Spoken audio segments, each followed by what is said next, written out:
Hi, everybody. Thanks so much for taking the time to review this recorded webinar for your information about all the changes that are coming with Great Start to Quality in class.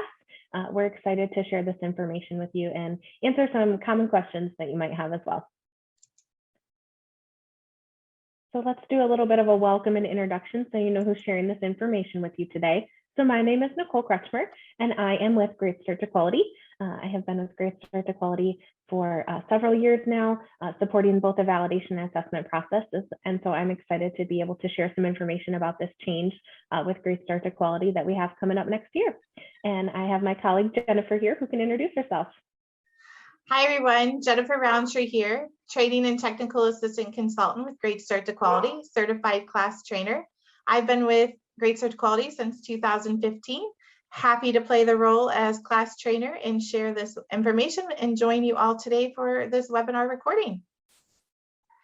So let's talk about our agenda for the day. Nicole and I did some welcome and introductions, and so that way you know who we are. And then we're going to move into the learning objectives of our time today.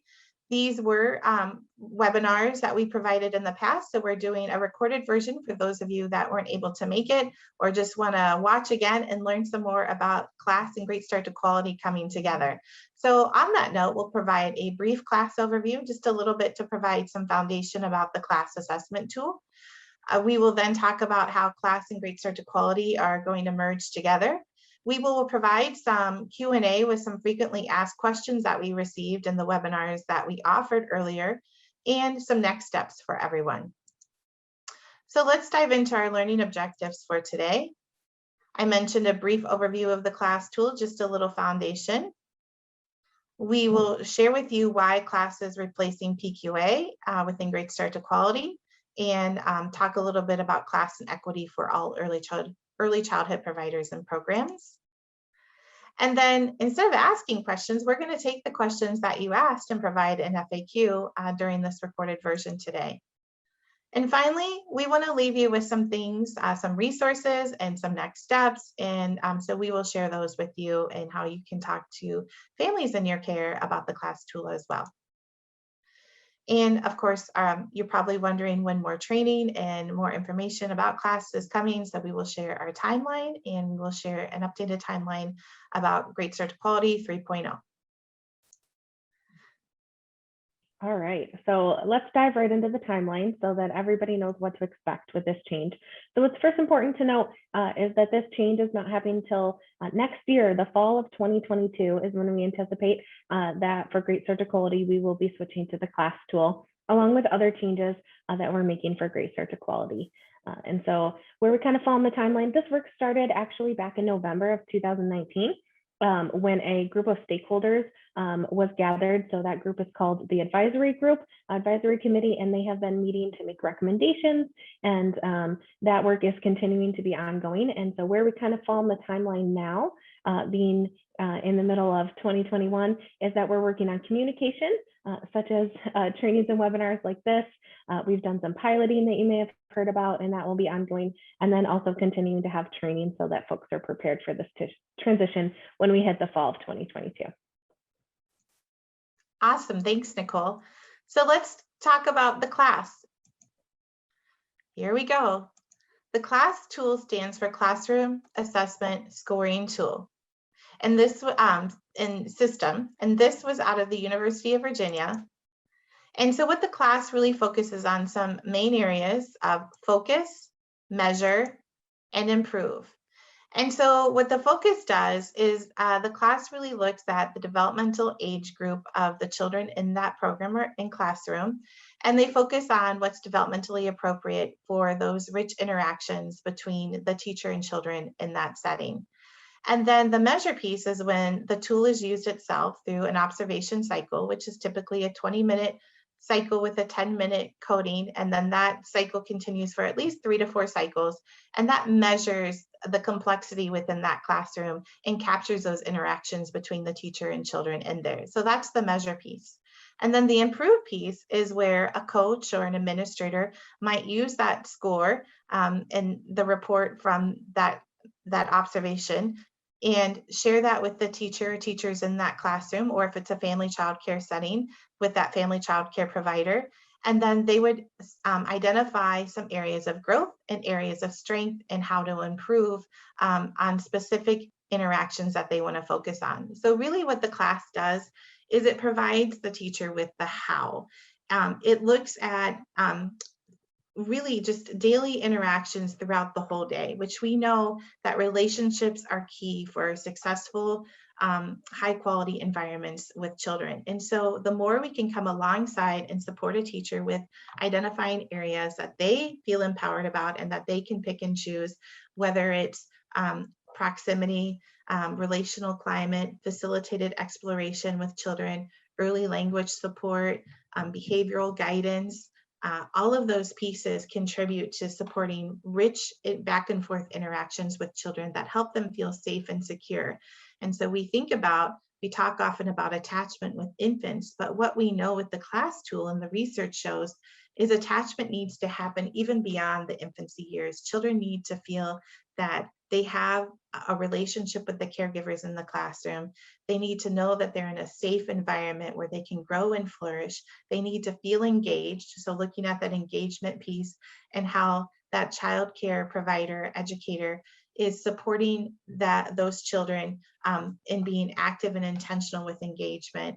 And then just all of those pieces come together. And so when the class tool was developed, the researchers at the University of Virginia, they didn't just create something that they wanted to market and sell. What they did is they asked a question. They said, what is happening in high quality classrooms? What is going on to make these so successful where children are flourishing and we see staff retention and teachers, that like warm, loving environment, atmosphere that's so important for early childhood. And so what they did is they went out and studied high quality classrooms, and they came back and they put all of their data together, they themed it out, and that's how they developed these interactions that are important and meaningful to support that teacher-child interaction, that relationship building, that safety and security and attachment. All of those pieces come together. So the class tool is really a CQI process. It's continuous. There's always opportunity for growth. And what's beautiful about it is growth can be start with SMART goals, small, intentional, meaningful goals that a teacher can choose that they can change and work on and feel empowered and supported through their coach to improve on. And what the research shows is that even small changes net big impact. And so the class tool supports and honors that within that classroom setting. So enough with me kind of sharing. Let's take a look at a video from Teachstone that just kind of shows at a high level, and you hear voices from real classroom teachers. So this is from Teachstone website, and so we're going to go ahead and pull up this video. So let's take a look. Teachstone's website, just so you know, and I'll show this again later in this recording, is teachstone.com. This video is on the forward focus page. This is kind of just a little brief overview. And so let's take a look at this quick video here.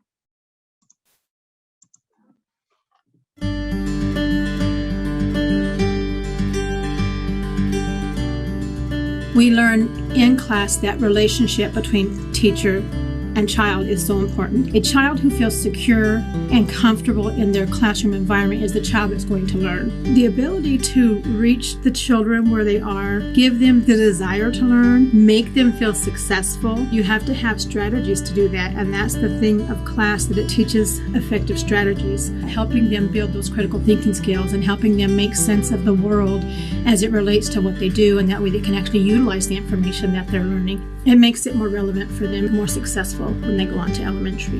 The first impression was learning to communicate more on a deeper level with the children, going deeper. It allows them to be more sociable, because now what you're doing with them, as far as an example of asking different questions, now they're able to interact with each other and ask each other different questions and become more personal with their classmates versus being one-on-one just only with the teacher. It helps them to think more outside of the box instead of thinking in one direction. It allows the child to actually be who they're supposed to be, in which a child who's learning, who's trying to figure out this world that they're in, and class helps them to do that.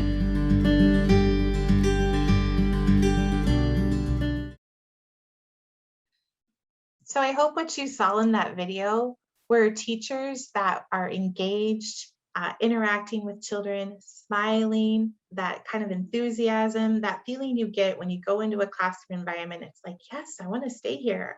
I want to be a part of this. I want my children here. And so those teachers, they talked about digging deeper, those rich interactions. And so class really provides them with the how to do that. And so I know that was just a little bit of some foundation on class, and we'll show you some more researches, and we'll continue to share more training in regard to the class tool soon with all of you. But let's talk about these specific lens for class. We talk about when you use the class tool, just like any observation tool, you put a class lens on. And really what that does is you focus in on the tool itself. But it depends on who you are as you're using that class lens. So as a teacher, I shared earlier, when you have the class lens on, it's really thinking about digging deeper, being active and intentional, those rich interactions, building that relationship, letting children know, I see you, I care about you, I'm here for you. Facilitating exploration, allowing children to take the lead, giving them things to manipulate, expanding on their language, all of those rich, wonderful things. And the class tool really provides that guidance for teachers.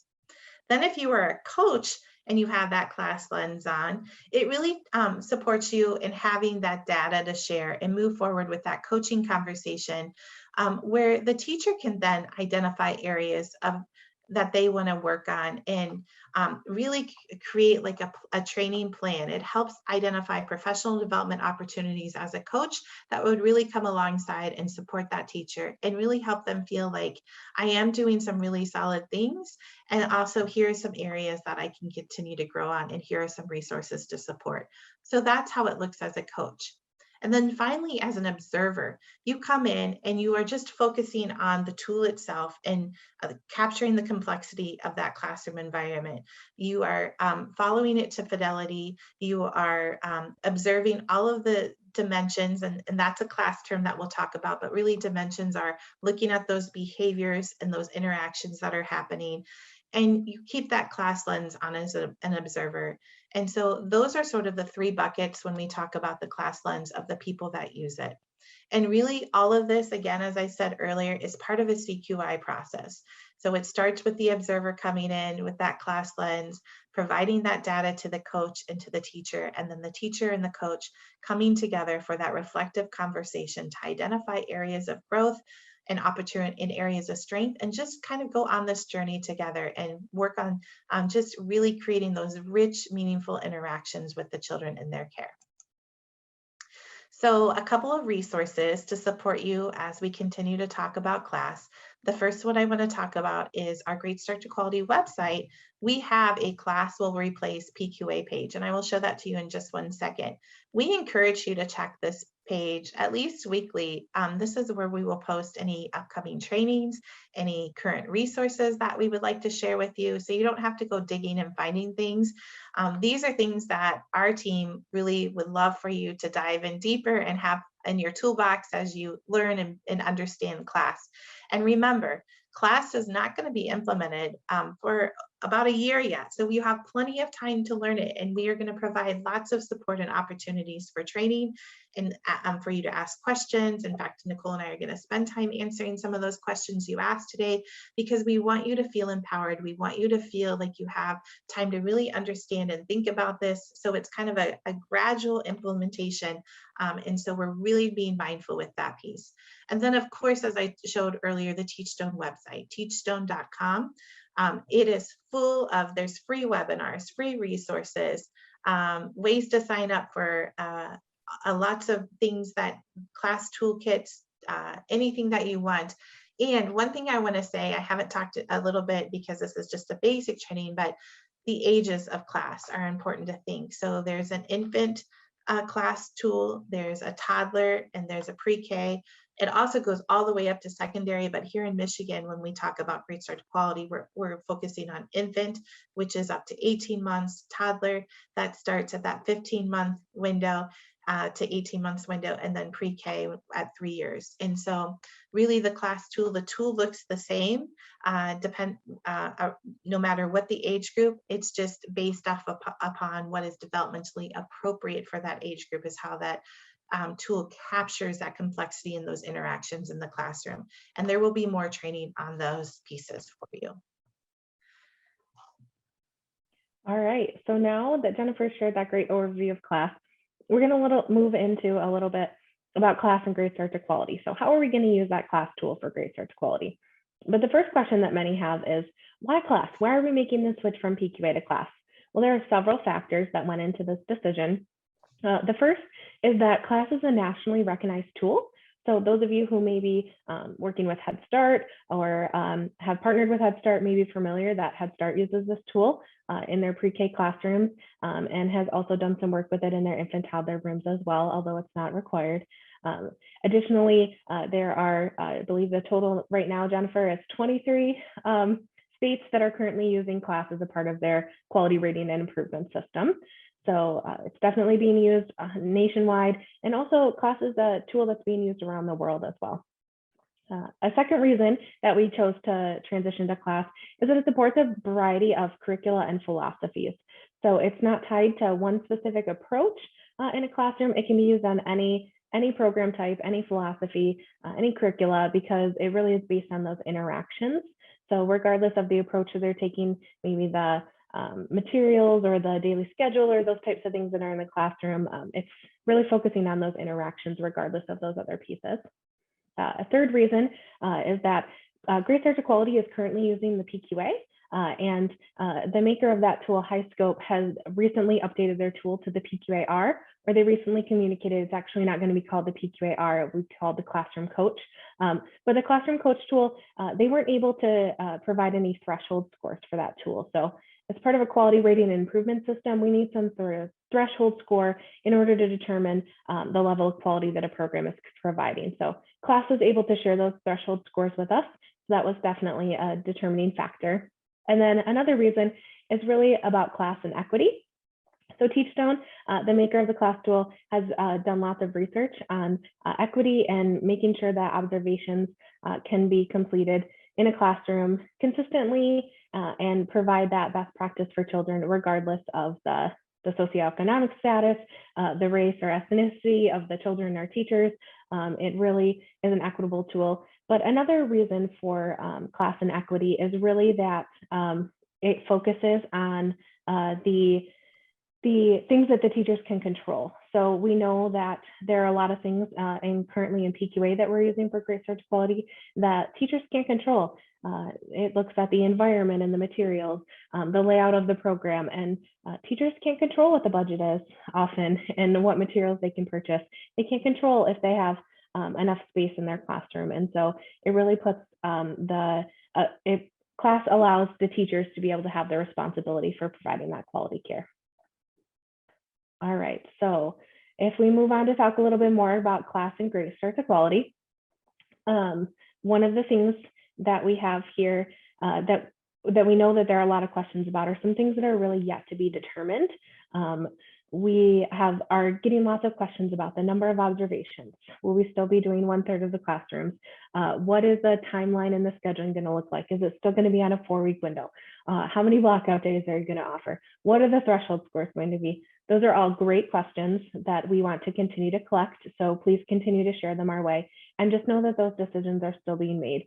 So as we shared that timeline back at the beginning of this recording, we are still in the process of making those decisions. That advisory committee is still meeting and making recommendations. But as soon as we have answers to all of those questions that you have, we'll be sure to share that information out. We have a year and we really want to get everybody prepared, and we will continue to share information like this. Some other really important things to keep in mind, even though the class is the focus on the interactions, that doesn't mean that you still shouldn't have a quality environment. We want to make sure that the environment is safe and supportive and accommodating for the children, that they have a variety of materials to meet all of their needs.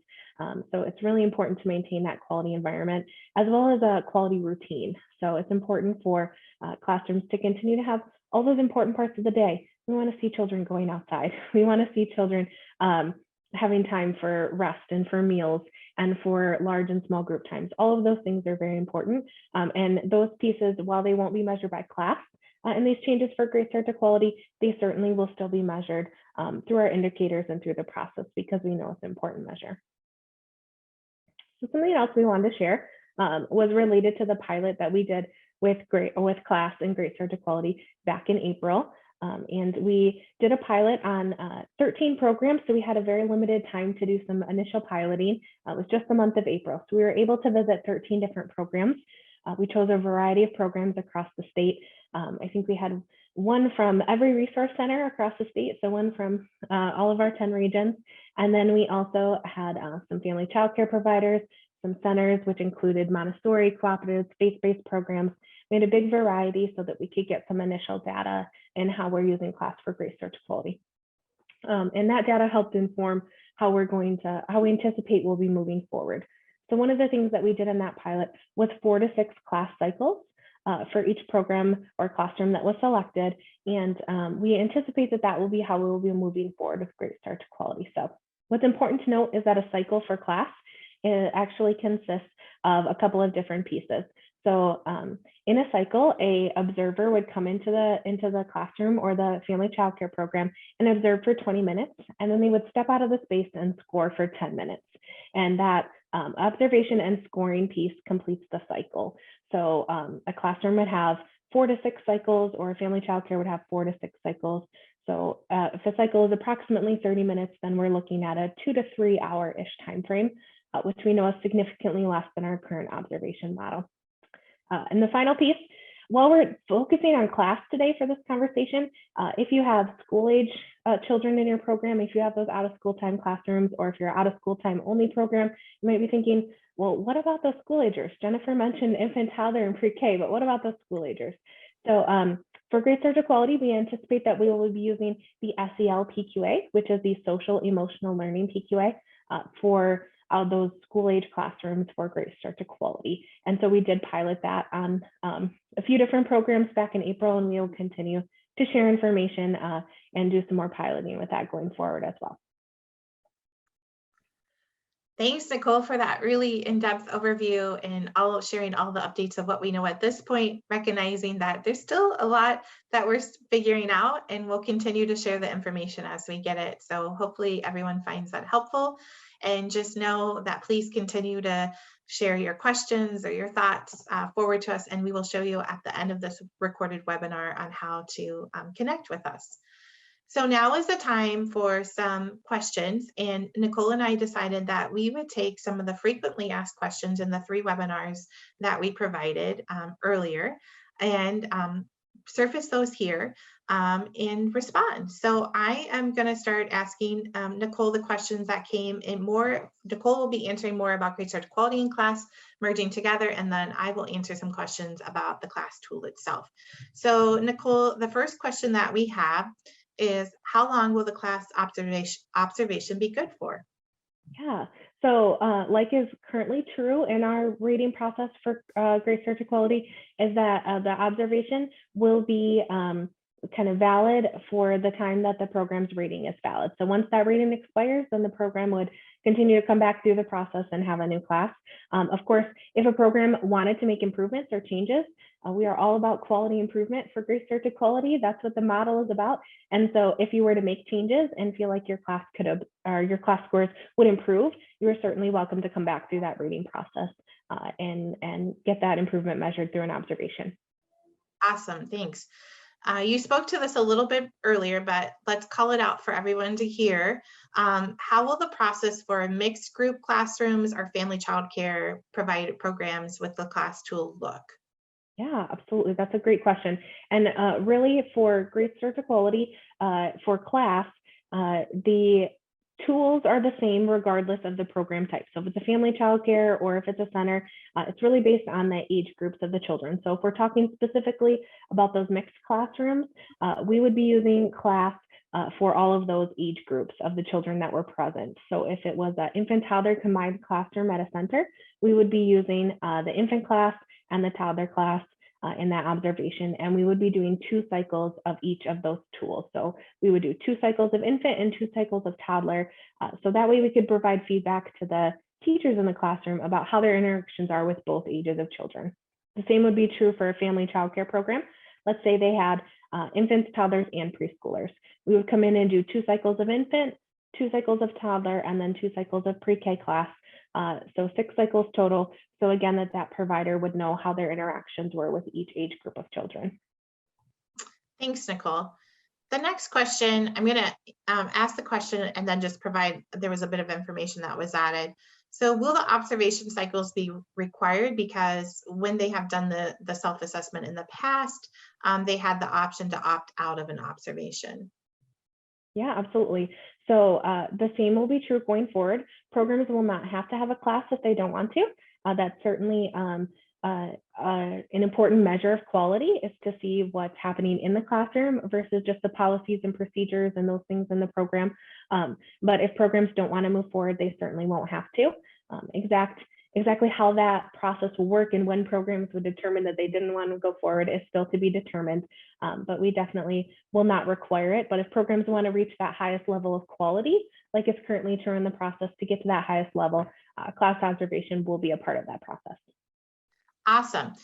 You spoke to this earlier, but let's call it out again. So after the observation, will you be able to improve your scores after recommendations? Yes, absolutely. So again, it's all about quality improvement with this model for Great Start to Quality. So if you're making changes, working with your coach, getting that consultation, then absolutely you can come back through and make those changes. We want to see that and be able to let you be recognized for the high quality care that you're providing. Okay, Nicole, final question for you. Will the threshold scores be program-based or center-based? Yeah, such a great question. So like when we talked about the cycles, it's really based on the ages of the children versus the program type. So regardless of if it's a family child care program or a center, the scores won't be different. It's really based on the ages of children. So there will be set threshold scores for the infant tool, for the infant class tool. There will be set threshold scores for the toddler class, and set threshold scores, for the pre-K class. And so if you have multiple ages in your family childcare home or in your center in a specific classroom that's selected, then the threshold scores would be met for all those ages that were observed. So it's really about the ages of the children versus the program type. Awesome. Thanks for answering those. Absolutely. All right. So now it's your turn, Jennifer. I have a whole list of ready. questions for you. All right. So the first one is, are there any trainings currently available regarding class in my registry? Yeah, excellent question. So Teachstone is the owner of the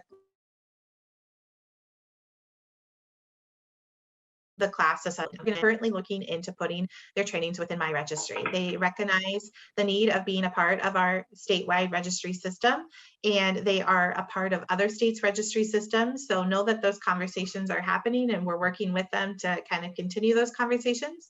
At this point, anything that our team at Great Start to Quality will do in regard to class, we will put into the registry, just like these prior webinars that we shared. We made sure that we put them into the registry so you could get your training hours, because we know that is important for you. And of course, we want to provide training for you. So anything that we're doing, other than that, if there's anything else happening, it would be more of a regional approach. So you can check out, I would encourage you to connect with your local Great Start to Quality Resource Center to see maybe if they know of anything regionally happening in your area around class. But anything we do statewide, we will definitely be sure to put into the registry, and we are working with Teachstone to explore that option as well. Absolutely. All right. Thank you. So the next question is, so since Great Start to Quality is moving forward with class as the primary observation tool that they're using, do you know, are there any other states that only use class as a part of their quality rating and improvement system as well? This is an excellent question, and I was able to pull this data directly off of the National Quality Rating Improvement System website. They have a compendium on there. And so as we shared earlier, I believe Nicole said, currently there are 23 states that implement class in some fashion or form within their quality rating improvement system. But the question that Nicole, you are asking are only class. And so, yes, there are 4 states that only use class. In Michigan. Well, we're going to use other tools, but once we implement it, that will be a tool that we'll use as well. But there are 4 states that only use class within their quality rating and improvement system.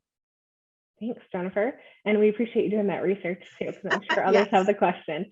So then the next question that was frequently asked was, will the same tool be used for a preschool program as an infant toddler program, or is there a different tool like we have in the PQA? Yeah, so the class tool is the same tool around. The cycle process that you provided a great overview on, the 20-minute observation with a 10-minute out, and then doing that a 4 to 6 rounds window of cycles as part of that observation, that always stays the same. The tool changes based on the age group, and I shared the different age group breakdowns for infant, toddler, and pre-K earlier. And so dependent upon the age group that the observer is observing, they will use that class tool. It is the same tool. It is the same scoring system. It just looks at what's developmentally appropriate for that age group, which is what we want, right? We wouldn't want someone coming in with a tool that is designed for pre-K and observing toddlers or infants. The class tool is research-based, it's valid, it's reliable. As I said earlier, it's used in 23 states. There's a lot of data. It's been around for a while. They continue to look at the equity of the tool as well and lift those pieces. And so the research is very current in kind of capturing that complexity within the classroom dependent upon the age group. Fantastic, thanks. So the next question that has been surfaced is positive climate the main focus of class? Yeah, so that's sort of a misconception, right? We talk about interactions and relationships, which are the heart of class. You and I often say interactions matter because really that is the foundation. That's why we always start with a positive climate because we want children to feel like this is a place where you're welcomed and I see you and I care about you and I'm excited that you're here, all of those big things, but is much more than that. I talked a little bit about behavioral guidance, facilitated exploration, language development, all of those pieces, productivity in a classroom are captured as well. It is just dependent upon the age group, how that looks. For example, for infants, we're really focusing on responsive caregiving, but we're not just saying that responsive caregiving is just smiling and being close and holding an infant. We also are looking at early language modeling supports within an infant classroom. We're looking at extension of an infant's learning and if an infant is rolling a ball and how the teacher would come alongside and kind of roll the ball with the infant and use some self-talk and parallel talk and all of those wonderful things that teachers are active and intentional. They're not just passive or monitoring, that they are consistent in those rich interactions. And as that one teacher shared, to dig deeper, to ask open-ended questions, just those serve and return interactions. All of that is captured within the dimensions of class. And as we come forward with more training, we will provide that lens for all of you to kind of look at those dimensions for each age group and have a better understanding of all of the things that we want to see. Great, thanks for those examples. So the next question is, will programs have to submit any documentation or have any paperwork prepared in order to have a class? No, it is just the observation. We just come in and we want to see, it's not about a time of a day. It's about just being present in the classroom and capturing everything that's happening, how that teacher is supporting those rich connections that I talked about and being present and active and engaged with the children. And so that's what it is. Absolutely. So the next question is really around that piece where you talked about you have the teacher, the coach, the observer. So can the coach also be an observer? Yeah, so for Great Start to Quality, our observers will always be just observers, and then our resource centers will continue to serve as coaches. If you have coaching and consultation through them, they will have that coaching hat, and we are working with them to provide training on how to coach with the class tool. But independently, how administrators or program owners might use that, they could potentially have an observer also be a coach. But the main thing is for that, when that observer is an observer, I talked about that class lens earlier, they would have that observer lens on. And then when they put their coaching hat on, they have that coach hat on as they're working with that. And so really separating themselves and thinking about being very intentional in that role that they're using will be very helpful in supporting the teacher with that piece. Fantastic. Thanks for that clarification. So the final question that was on the list for you is, will there be any additional webinars on the class tool, maybe about the domains, the dimensions, the indicators, and all those specific things? I love how they're picking up on the class terminology already, right? Domains, dimensions, indicators. I love it. You're embracing class. We sense your excitement. We thank you for your feedback. And absolutely, we are going to continue as an affiliate trainer with Teachstone for Class. And I am trained on infant, toddler, and pre-K. We are excited to bring forward more training to you. And as I mentioned, we are going to bring it in small, digestible chunks so it doesn't overwhelm you, where you have time to kind of listen and understand, think about how this might look in your family childcare setting or your program, identify areas that you want to maybe start thinking about working on or supporting or learning more about, and then really also lifting the resource centers too with that coaching piece and thinking about the information and the supports they're going to provide you, because that will be very beneficial as well. And so yes, we will continue to come forward with more opportunities for webinars and trainings. We plan to put them into my registry because we know training hours are important, and we plan to keep them either free or very affordable, and sharing the most current resources. And we also will direct you to anything that Teachstone has done, because they do a lot of free webinar training series. And we just want to support your learning and understanding of class. That is our goal and desire, because we know that this is a shift. This is a change, and people, sometimes change is harder for others. You've been with one tool for a long time, and you're hearing about class and wanting to learn about it. And of course, we want to be supportive. Of course, we want to hear your questions. And so any opportunity we have to come forward, we will be thinking about that. Fantastic. So exciting. We get to share this information and think about the future, Jennifer. I love it. And I love just collaborating with you on those pieces. So it's really exciting. So we're moving into our next steps, right? We went through so those were the main questions that came in. And if we didn't get a chance to answer your question, again, please, we'll show you at the end how to connect with us, and please continue to send your questions forward. So as you're thinking about preparing for the transition, we want to just re-highlight some of the things we talked about and give you kind of some of those talking points or those key things that can be helpful for you in thinking about this transition. So the first is to review that Class or Replace PQA page that Jennifer talked about earlier. That page has the information that I shared about why we have the change. It gives you a link to Teachstone's website. There's a reference guide there that talks about those different ages. There's some information specifically for GSRP programs who might have some specific questions. So we will be continuing to update that, but that's really your go-to resource for all information that you need. And if we have other trainings, everything will be listed there. Another couple of reminders that are really important. Remember, this change is not happening until the fall of 2022. That's our tentative timeline for all these changes for Great Start to Quality. And so as that timeline gets closer and we know exact dates, that will be communicated out. But just keep in mind, you have a year to continue to prepare for this transition, to learn more, to figure out where your program's currently at in the rating process and when you'll be moving forward and all of those pieces. So no more information is to come. While we did a formal pilot back in April, keep in mind that we will be having, we anticipate that we're going to try to do some more pilots going forward. We know you have questions. We have some things we need to work out with understanding. So know that there will be opportunities to have a class, and then more training, which Jennifer will talk about in the next slide. I got to work on my timing with these slides. So thanks everyone for your patience. So yeah, I'm going to wrap this up with the supports, because we want you to know that we're going to continue to share resources, trainings, and other opportunities for you. So of course, we are recording the training we did. So that's kind of talking to the first bullet. You can listen to it as many times as you like. And so hopefully that will kind of get your foundation settled with some of the class pieces and about thinking about Great Start to Quality in class coming together. We encourage everyone to be a part of our Star Gazette and What's Next for Great Start to Quality emails. You can sign up for those on our website. And then I'm going to show you the Class Will Replace PQA webpage that we've talked about a few times. And then again, with your questions, wonderings, thoughts, continue to send them forward to this email that is on your screen. If you look at the fourth bullet, assessment@ecic4kids.org. We welcome those. We will respond to them within a 24-hour business cycle during the weekday. If you send them over the weekend, we know that we look at those and we'll get those responded at the beginning of the week.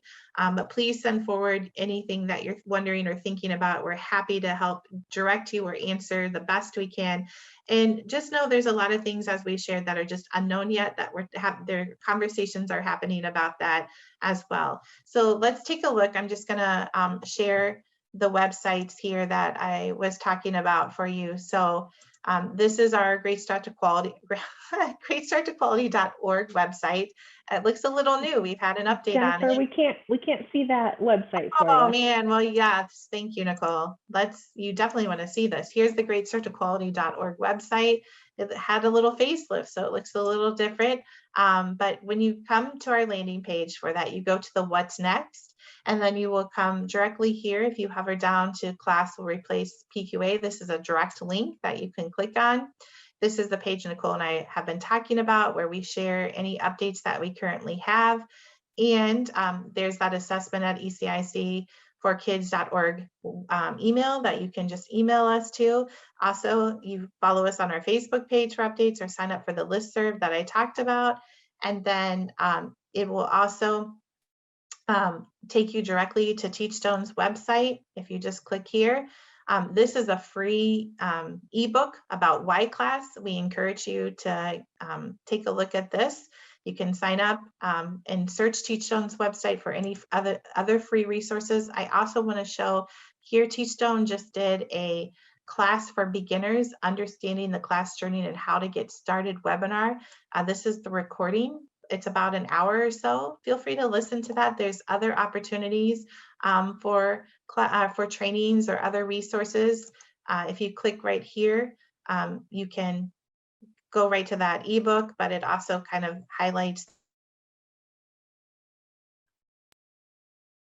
focus measure and sources are available right on the Teachstone site. But we just wanted to share those. So I'm gonna get us back into our PowerPoint here and wrap us up for the day. So I think I captured everything, right, Nicole? Indeed you did, thanks. All right. So here is our contact information directly for Nicole and I. You can email us your questions as well. Our phone numbers are listed if you would rather call and send us a voicemail, and we'll respond to you, or email us.